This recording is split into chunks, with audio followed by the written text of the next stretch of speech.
Saludos, guardianes. Aquí habla el universo Freaky. ¿Todo bien? ¿Todo en calma? ¿Qué fue lo que falló tan estrepitosamente en Jesse Eisenberg como Lex Luthor que Nicholas Hoult corrigió casi a la perfección, una década después? Porque estamos hablando del mismo personaje, el mismo nombre, el mismo antagonista histórico de Superman, pero uno terminó siendo un meme y el otro una amenaza real. Y no es solo por el guión. Hay algo más profundo en juego. Algo que tiene que ver con cómo entendemos la inteligencia, el poder, la envidia y lo que significa ser humano frente a un dios.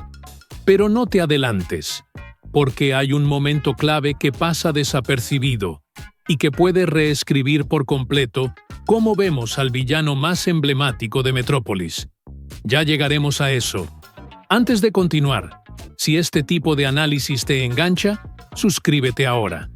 Estamos a punto de alcanzar una meta importante aquí en el canal, y tu apoyo puede marcar la diferencia. Cada nuevo centinela nos acerca a construir la comunidad geek más afilada de toda habla hispana. Y dime en los comentarios, ¿desde qué ciudad y país estás viendo este vídeo? Te leo uno por uno, siempre. Si ese contenido te está conectando con las noticias y teorías más calientes del universo nerd, ya deja el triplo kill. Dale a like, comenta y comparte. Ahora sí, entremos de lleno. Cuando se anunció que Jesse Eisenberg sería Lex Luthor en Batman v Superman, el fandom se dividió. Algunos esperaban algo cerebral, otros temían una repetición de su Mark Zuckerberg versión cómic. Pero nadie, ni siquiera los más críticos, imaginó que su Luthor se transformaría en una caricatura nerviosa, más cerca del acertijo de Jim Carrey que del enemigo eterno de Superman. Y lo más irónico es que Batman v Superman no nació como una película ligera. Zack Snyder apostó por un tono oscuro, casi mitológico. En ese contexto, necesitábamos un Luthor que se sintiera como una mente maestra, un titán intelectual que desafiara a Superman sin levantar un solo puño. Lo que recibimos, en cambio, fue una figura errática, con tics nerviosos, frases pretenciosas que no llevaban a nada, y un plan tan torpe que ni el Joker lo habría improvisado peor. Corte rápido a 2025. Nicholas Hoult aparece en pantalla con un Luthor que no necesita decir que es inteligente. Lo demuestra. Cada gesto, cada palabra, cada movimiento está calculado. No se esconde detrás de monólogos enrevesados ni de alegorías religiosas recicladas. Este Luthor construye clones, manipula gobiernos y diseña universos de bolsillo como quien hace sudoku por las mañanas, sin despeinarse. Pero cuidado, no es solo una cuestión de ejecución. Lo que diferencia radicalmente a estos dos Luthors es que uno entendió el personaje desde las entrañas, y el otro simplemente lo interpretó como un millonario resentido con problemas de autoestima. Lo curioso es que hay una escena, breve pero reveladora, que resume todo esto en una imagen. Y no es la que estás pensando. Ya te lo explico en unos segundos. Lex Luthor nunca necesitó puños para ser peligroso. Tampoco armaduras brillantes ni trajes con esteroides. Desde sus primeras apariciones en los cómics, su verdadero poder siempre ha sido su cerebro. Su capacidad para leer a Superman como si fuera un sistema lógico, para manipular al mundo sin que el mundo se dé cuenta. Es la mente que desafía al mito. El humano que se atreve a mirar al kryptoniano directamente a los ojos y no parpadear. Y es justo ahí donde empieza a desmoronarse la versión de Eisenberg. Porque su Lex parece creerse listo, pero nunca lo demuestra de verdad. Habla como si estuviera filosofando a cada segundo, lanzando frases con pretensión académica, pero huecas. Eso es una palabra de 3 sílabas para ideas demasiado grandes. Suena como un insulto brillante. ¿Pero qué resuelve? ¿Qué prueba? Nada. Ni siquiera su gran plan en Batman vs Superman tiene lógica. Quiere enfrentar a Batman contra Superman, confiando en que el primero mate al segundo. Y si eso falla, activa un monstruo incontrolable hecho con el cadáver de Zod, que intenta matarlo en cuanto despierta. Ni un solo paso está bajo control real. Es un villano que improvisa con el ego de quien cree tener el control, pero actúa como quien juega a ser Dios con piezas que no entiende. Un error fatal, porque lo que define a Lex no es su ambición, es su previsión. En los cómics, como en All Star Superman, Luthor planea con precisión quirúrgica. Su intelecto no es una pose, es un arma. Y es justo eso lo que Nicholas Hoult entendió con exactitud matemática. Su Lex no se limita a decir que es brillante, lo demuestra. Estudia los movimientos de Superman durante 3 años, analiza su estilo de combate, diseña un clon obediente sin voluntad propia y ejecuta todo en tiempo real, como un director de orquesta con cada nota memorizada. No hay dependencia de terceros. No hay fe ciega en factores que escapan a su control. Cada elemento del conflicto está bajo su supervisión directa. Incluso crea un universo de bolsillo, algo que ni Mr. Terrific, uno de los mayores cerebros del DCU, podría hacer sin titubear. Ese tipo de genialidad no es común ni en personajes con superpoderes. Pero Hoult logra que parezca real, palpable, legítima. Y eso cambia completamente el lugar que Lex ocupa dentro del tablero. Porque ya no es un lunático con delirios de grandeza. Es una amenaza concreta, estratégica, precisa. Pero hay algo más. Algo que revela por qué esta inteligencia también puede ser su mayor debilidad. No tiene que ver con su tecnología, ni con sus clones. Tiene que ver con lo que pasa cuando Lex se mira al espejo y no ve a un dios. Eso lo desarma por dentro. Y lo veremos justo después de su primer enfrentamiento cara a cara con Superman. Lex Luthor no intimida solo con ideas, intimida con cómo ocupa el encuadre.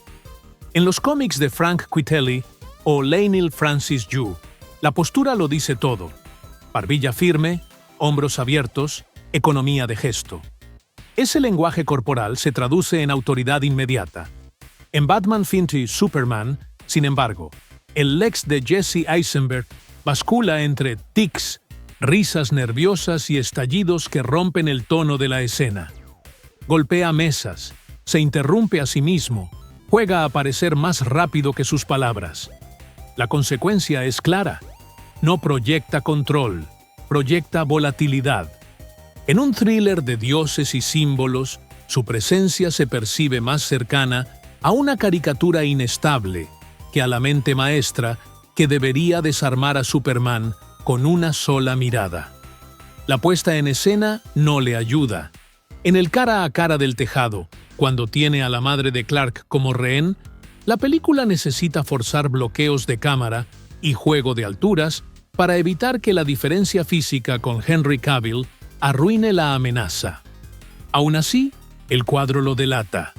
Las manos tiemblan, la voz se quiebra, y cada vez que los ojos de Superman cargan calor, el cuerpo de Lex retrocede medio paso. Ese microgesto, repetido, desvela la verdad dramática. No es un depredador, es un charlatán que ha subido demasiado en el árbol y no sabe bajar. Ni siquiera su discurso público funciona.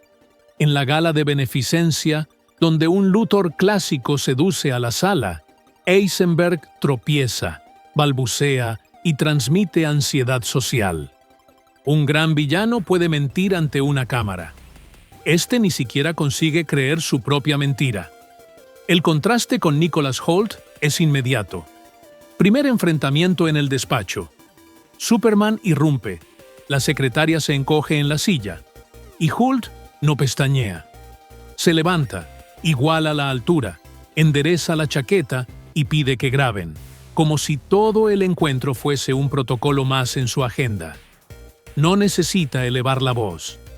Mantiene el fraseo frío, cadencia estable, manos contenidas y una mirada que no parpadea cuando el escritorio vuela por los aires.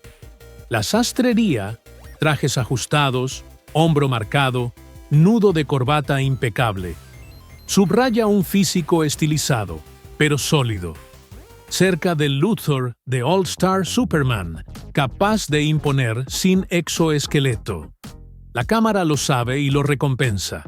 Encuadres simétricos, eje limpio y un leve contrapicado en su plano maestro que lo coloca visualmente al nivel del kryptoniano. Esa serenidad calculada no es decorado, es estrategia. Un Luthor convincente dirige la escena incluso cuando parece ceder terreno. Hoult escucha, mide, recorta silencios y cuando conviene, finge miedo ante la opinión pública para orientar la narrativa. La diferencia es sutil pero decisiva. Eisenberg reacciona a la situación. Hoult la dicta. Y, aún así, bajo ese control absoluto, late el punto ciego que define al personaje desde siempre. No tiene que ver con fuerza ni con altura, sino con algo que su ego no puede admitir y que, cuando aparece, rompe la máscara con la misma rapidez con la que la construyó.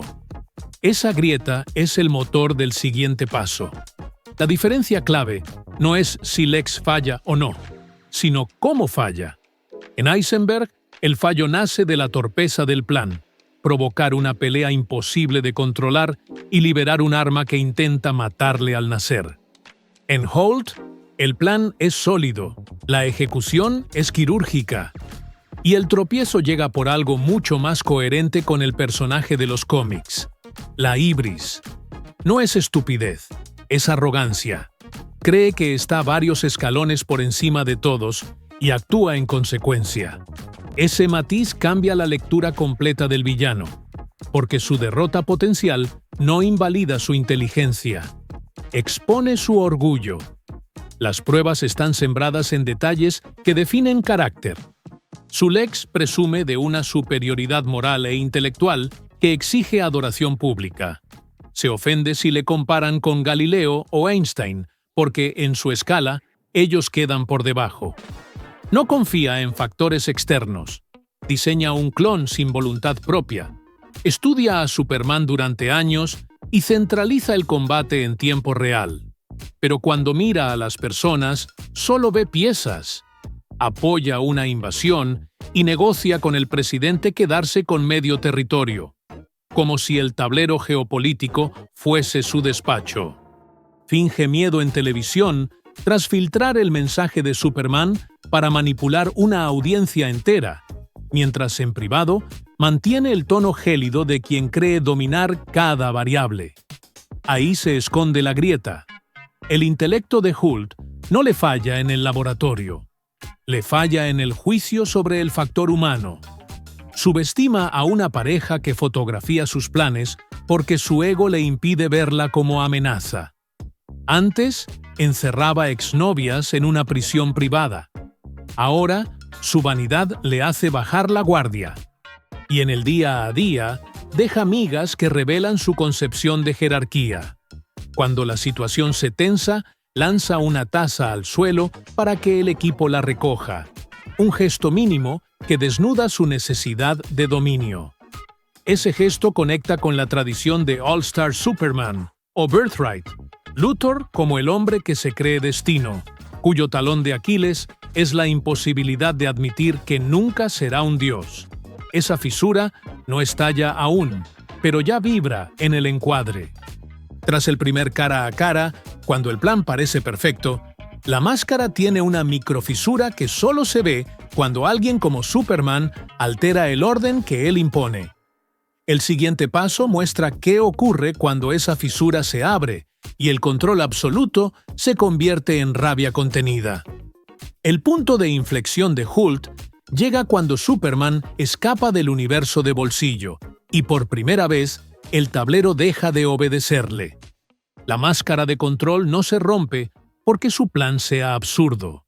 Al contrario, era brillante, sino porque la realidad contradice su tesis íntima, que todo, incluso un dios, puede ser domesticado por su inteligencia. La voz sube, la línea de la mandíbula se tensa, el vaso se estrella en el suelo para recordar a todos quién manda, y aún así no hay histeria gratuita. Es la rabia del estratega que ve cómo una variable inesperada desafía su supremacía. En los cómics, Superman. Birthright captura justo ese chasquido, el momento en que la envidia atraviesa el barniz de civilización y deja ver al hombre que preferiría quemar el mundo antes que admitir inferioridad. Ese estallido funciona porque llega tras una larga acumulación de autocontrol. Hasta entonces, Hult había gobernado el ritmo, el diálogo y la puesta en escena. Cuando pierde la compostura, la amenaza no desaparece, muta. Deja de ser el titiritero impasible y se convierte en un depredador herido que sigue calculando en tiempo real. El gesto de tirar la taza no es capricho, es una marca de jerarquía, una humillación ritual que reordena el ecosistema de la sala y reafirma la pirámide con él en la cima. En For All Seasons, el Luthor clásico utiliza el silencio y la crueldad metódica para el mismo fin. Aquí, la traducción audiovisual respeta esa tradición y añade fisicidad contemporánea. Frente a eso, la versión de Eisenberg carece de contraste dramático. Como su línea base ya es errática, cuando intenta subir la intensidad, no hay curva, solo más ruido. El temblor de las manos, el tartamudeo, las risas a destiempo, todo eso diluye el peligro y nos recuerda que su poder jamás habitó el dominio de la escena, solo el guión que lo sostiene. Hult, en cambio, revela humanidad sin perder el filo, y ese matiz es crucial para entender lo que vendrá, el origen real de su odio. Porque no se trata de dioses abstractos, ni traumas de infancia lanzados como tesis de sobremesa. Se trata de una idea fija sobre el lugar del ser humano en el cosmos, y de por qué Superman lo arruina todo. La motivación es el esqueleto del villano. En Eisenberg, ese esqueleto es blando. Su cruzada nace de un trauma infantil mal procesado y de una tesis teológica de Barr. Si existe un Dios que permite el dolor, entonces es falso o cruel, por lo que cualquiera con aura divina valdría como blanco. El problema es evidente en Batman v Superman. Su fijación no necesita a Superman en concreto. En un mundo con metahumanos, habría sido más lógico volcar su resentimiento contra Wonder Woman, literalmente hija de un dios, y sin embargo, la ignora. Esa imprecisión convierte su odio en ruido, una hostilidad general contra lo divino, que no articula un conflicto personal con el símbolo de Metrópolis. El Luthor de Hall, en cambio, encaja con la tradición de For All Seasons y Birthright.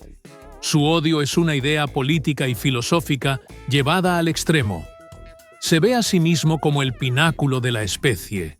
Reclama reconocimiento absoluto y desprecia cualquier autoridad que no haya conquistado con intelecto. Por eso su proyecto no es demoler a un dios en abstracto, es demostrar que la humanidad, bajo su mando, no necesita a Superman. Apoya una invasión extranjera, negocia con el presidente quedarse con medio territorio y fabrica un Superman obediente para someter al auténtico. No busca solo destruir a Clark, busca reemplazar lo que Superman significa para el mundo: esperanza, altruismo, límite ético. Ese matiz coloca a cada Lex en posiciones opuestas respecto al mito. Superman representa la posibilidad de ser mejor de lo que somos, incluso cuando fallamos. Luthor, la convicción de que el progreso solo merece la pena si lo firma su nombre. Por eso Hult se ofende si lo comparan con Galileo o Einstein. No quiere compartir el panteón, quiere ocuparlo. De ahí su frialdad en televisión, cuando finge miedo para moldear la opinión pública, y su desprecio privado por las vidas corrientes. Si hace falta sacrificar Metrópolis para derrotar a Superman, acepta el coste, porque lo que adora no son las personas, sino la abstracción de la humanidad en la que él gobierna. La consecuencia dramática es clara. El odio de Eisenberg se disipa en cuanto cambia el objetivo. El de Holt se afila cuanto más cerca está de Clark, porque nace de la comparación directa. El genio que trabajó toda su vida frente al héroe, que solo nació distinto. Humillación contra caridad. Mérito contra don. Esa fricción explica por qué, frente a la sonrisa de Superman, Holt no ve bondad, ve trampa. ¿Y por qué? Cuando ese Dios escapa de su jaula perfecta, la careta del filántropo cae y aparece el verdadero Luthor, el hombre que preferiría un mundo en ruinas antes que un mundo que agradezca a otro. Esa es la llave para entender el símbolo que viene después. Superman y Lex no son solo héroe y villano, son tesis opuestas sobre lo humano. Clark encarna la idea de que la fuerza sirve a la compasión y al límite ético. Su S no es poder, es esperanza. Luthor, en cambio, es la exaltación del mérito como dogma. Si no lleva su firma, no vale. Por eso el Lex de Holt no busca derrotar a un dios en abstracto. Quiere desmontar el símbolo concreto que devuelve a la gente una imagen amable de sí misma. Necesita sustituir la esperanza por admiración hacia él. De ahí su ofensa cuando le comparan con Galileo o Einstein. No quiere un panteón compartido, quiere el pedestal único. La película lo traduce en un lenguaje visual que dialoga con los cómics.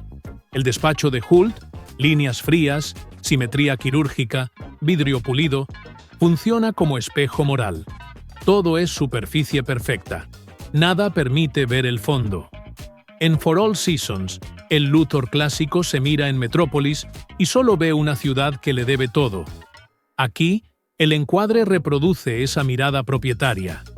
Cuando Superman entra, las simetrías se alteran, como si la presencia del kryptoniano desordenara un templo privado. El detalle que importa no es el grito, es el gesto mínimo. Recomponer el nudo de la corbata antes de hablar, restablecer la geometría, negar que algo fuera de su control exista. Ese espejo se resquebraja en su relación con la humanidad como abstracción. Holt promueve una invasión a cambio de medio país. Acepta sacrificar Metrópolis, si con ello derriba al rival, y desprecia a los partidarios de Superman hasta el extremo de desear que se extingan con su ídolo. No ama a las personas. Idolatra una idea de especie en la que él es vértice. En Birthright, cuando Lex entiende que jamás será un dios, busca convertirse en el árbitro de lo humano. Aquí, la versión cinematográfica articula esa misma pulsión. Crea un Superman obediente, diseña un universo de bolsillo y cuando la realidad lo contradice, decide que el mundo es desechable. Frente a eso, la sonrisa de Superman no es ingenuidad, es desafío. Es la afirmación de que la autoridad no procede de imponer miedo, sino de proteger sin pedir nada a cambio. Por eso el odio de Holt se agudiza cuanto más luminoso es Clark. Ese brillo proyecta una humanidad que no le necesita.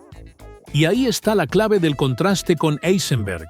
Su villano ataca a los dioses, porque lo hieren símbolos abstractos. El de Holt ataca a Superman porque le roba el espejo en el que quería verse grande. Falta una última pregunta para cerrar el círculo.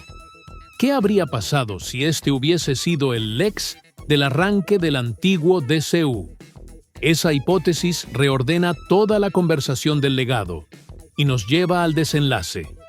Si el antiguo universo de la DC en cine hubiese arrancado con un Luthor como el de Nicholas Hoult, el eje moral de la franquicia habría quedado claro desde el primer fotograma.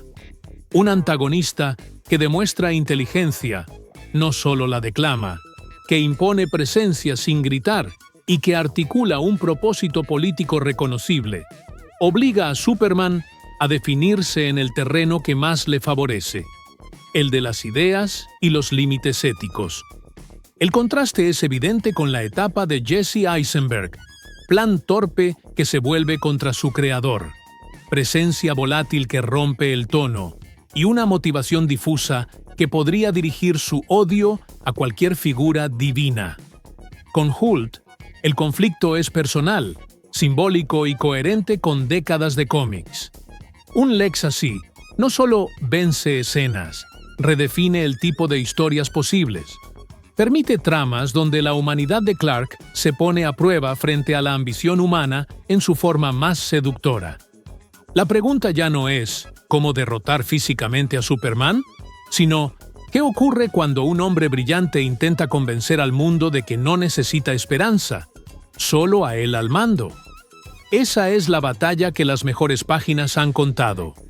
Inteligencia contra compasión, mérito contra altruismo, orgullo contra servicio.